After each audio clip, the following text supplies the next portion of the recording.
రానున్న స్థానిక సంస్థల ఎన్నికల్లో బీజేపీని ఆశీర్వదించి అధికారం ఇవ్వాలని రాష్ట్ర అధ్యక్షులు రామచంద్రరావు కోరారు. రాష్ట్రంలో యూరియా కొరత లేకపోయినా కృత్రిమ కొరత సృష్టించి కేంద్రంపై లేనిపోని ఆరోపణలు చేస్తున్నారు. 42% బీసీ రిజర్వేషన్లకు బీజేపీ మద్దతిస్తోందని రామచంద్రరావు ఖమ్మంలో చెప్పారు. ఖమ్మంలో జరిగిన ముఖ్య కార్యకర్తల సమావేశంలో పాల్గొన్న రామచంద్రరావు శ్రేణులకు దిశానిర్దేశం చేశారు. ఇక దీనిపై మరింత సమాచారం మా రీజనల్ కోఆర్డినేటర్ రవి అందిస్తారు. జనతా పార్టీ రాష్ట్ర అధ్యక్షుడిగా నూతన బాధ్యతలు స్వీకరిస్తున్నటువంటి రామచంద్రరావు గారు ఖమ్మం జిల్లా పర్యటనకు విచ్చేశారు. ఖమ్మం జిల్లాలోని కార్యకర్తల సమావేశాన్ని నిర్వహించారు. రాష్ట్ర వ్యాప్తంగా కార్యకర్తలకు జోష్ నింపి తెలంగాణలో అధికారంలో రావడం కోసం పెద్ద ఎత్తున కృషి చేస్తున్న సందర్భంలో ఖమ్మం ఇచ్చేస్తున్న సందర్భంలో సార్ చెప్పండి, ప్రధానంగా కేంద్ర అధిష్టానం మీకు ఒక రాష్ట్ర అధ్యక్షుడిగా బాధ్యతలు చేపట్టారు.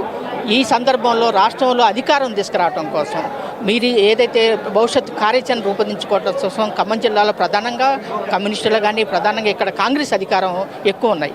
దానికోసం ఖమ్మం జిల్లాలో ఉన్నటువంటి మొత్తం తెలంగాణలో అధికారం రావడం కోసం ఎలాంటి వ్యూహాలు మనబోతుంది బీజేపీ పార్టీని మేము బూత్ సారించి బలోపేతం చేస్తాము. ఇప్పటికే మాకు 40 లక్షల సభ్యత్వం జరిగింది. ఖమ్మం జిల్లాలో కూడా మంచి సభ్యత్వం జరిగింది. దాదాపు ఉమ్మడి ఖమ్మం జిల్లాలో మాకు 2 లక్షల పైగా సభ్యత్వం జరిగింది. మాకు బూత్ కమిటీలు కూడా నిర్మాణం చేస్తూ ఉన్నాం. రేపు రాబోయేటటువంటి ఒక స్థానిక ఎన్నికల్లో కూడా వార్డు మెంబర్ నుంచి జడ్పీటీసీగా పోటీ చేస్తాం. మేము ఇప్పటి నుంచే మా అభ్యర్థుల కోసం మేము అప్లికేషన్ తీసుకుంటున్నాం, వాళ్ళకి తయారు చేస్తున్నాం. కాబట్టి మేము ఈ యొక్క పార్టీని అధికార దిశలో తీసుకుపోవాలంటే ముందుగా ఈ యొక్క స్థానిక ఎన్నికల్లో మేము పోటీ చేసి ఎక్కువసారి గెలిచి ప్రజల ఒక విశ్వాసాన్ని మనం పొందే ప్రయత్నం చేస్తాం. అయితే ప్రధానంగా పార్టీలో 2-3 గ్రూపులుగా ఉన్నటువంటి విభజనగా పోయింది పార్టీ. దీన్ని సారథ్యానికి రామచంద్రరావు గారు సరిపోతారా లేదని అంటే పార్టీ అలాగే గ్రూపులు మెయింటెనెన్స్ అవుతాయని ఒక మీమాంస పార్టీలో ఉందని అంటున్నారు. దీని పట్ల మీ స్పందన? గ్రూప్స్ ఏం లేవు, అదంతా పెద్ద ప్రచార సాధనాలు క్రియేట్ చేసినవే. మా దగ్గర పార్టీలు అందరూ ఒకటే ఉన్నారు, గ్రూప్స్ ఏం లేవు. అట్లాగే ప్రధానంగా రాష్ట్రంలో కాంగ్రెస్ అధికారంలో ఉన్న తర్వాతకి దాదాపు 42% బీసీలకు రిజర్వేషన్ అనేటువంటిది ఇచ్చింది. దీంట్లో బీజేపీ అడ్డుపడుతుంది రిజర్వేషన్లకి.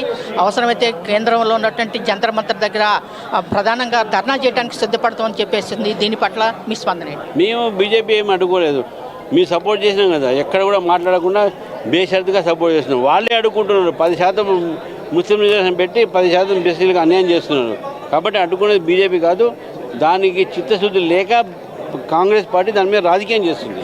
అట్లాగే ప్రధానంగా ఏదైతే వ్యవసాయం అనేది ప్రధానంగా రాష్ట్రంలో ప్రధానమైన ఆహార పంటకు ఉంది. అయితే వ్యవసాయ మంత్రి తుమ్మల నాగేశ్వరరావు వ్యవసాయానికి సంబంధించినటువంటి కేంద్రం యూరియాని రాకుండా అడ్డుకుంటుంది. 3 లక్షల మెట్రిక్ టన్నులు కేంద్రం ఇవ్వటం లేదు, రైతులకు ఇబ్బంది అవుతుంది అనేది విమర్శ ఉంది. దీని పట్ల వాస్తవం, వాళ్ళు మేము ఇస్తున్నాం కరెక్టే, వాళ్ళు వాడట్లేదు సరిగ్గా. దాన్ని ఒక బ్లాక్ మార్కెటింగ్ చేస్తున్నారు. రైతుల దాకా పోవట్లేదు. ఎరువుల షాపులలో బ్లాక్ మార్కెటింగ్ చేసేటటువంటి దళాలు తయారైపోయి వాళ్ళ దగ్గర ఎరువుల షాపుతో పోనీయట్లేదు. రైతులు నష్టం చేస్తున్నాం. మేము మాత్రం కరెక్ట్గా యూరియా సప్లై చేసినాము. ఎక్కడ కూడా కొరత లేదు. ఎంత అవసరం ఉంటే అంత ఇవ్వడానికి సిద్ధంగా ఉన్నాం. రాష్ట్ర ప్రజలకి మీరు నూతన అధ్యక్షులుగా ఏం చెప్పదలుచుకున్నారు? మేము మమ్మల్ని ఆశీర్వదించండి, బీజేపీని అధికారం తీసుకురండి. మమ్మల్ని ఆశీర్వదించండి, మాకు ఏదైతే అధికారాన్ని కట్టబెట్టండి అని చెప్పేసి బీజేపీ రాష్ట్ర అధ్యక్షుడు రామచంద్రరావు గారు చెప్తున్నారు. కెమెరామెన్ సుధాకర్తో చెర్రారవి, 99 టీవీ ఖమ్మం.